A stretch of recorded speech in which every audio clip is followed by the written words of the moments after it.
So this is the stories they told me. I'm Jody, and this work is about my family stories. They told me these stories growing up. My grandmother, well, my whole family is from the border between Austria and Hungary, and they survived 2 world wars and a Soviet occupation as well as the Nazis.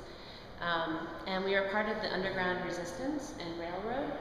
We smuggled Jews out of Nazi territory during World War II, and then when the Soviets came, they were almost more vicious, and so we were smuggling out not only Jews, but also nuns and priests.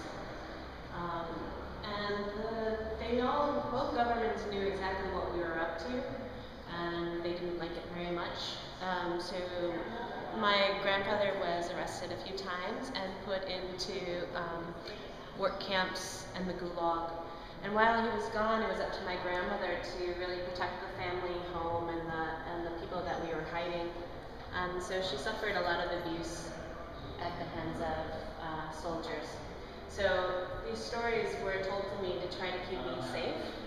I grew up in the projects, so I needed to kind of have that knowledge of how to keep myself safe. So that's why they told me these stories, and I couldn't quite picture it. So what I would do is, my dad watched a lot of noir and World War II films, and that's kind of how I started to picture what this was like, what their lives must have been like.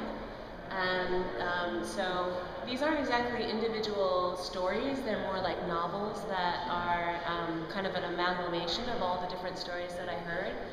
And this is how they live in my brain, so I needed to really get them out. So the imagery is a collection of noir movies, as well as Soviet and communist propaganda, found photographs, family photographs, timed news magazine, archival photos, as well as some of my own photos from when I visited the area. So, they're in pencil because they're kind of a story, and I see pencil as a way to kind of write a narrative.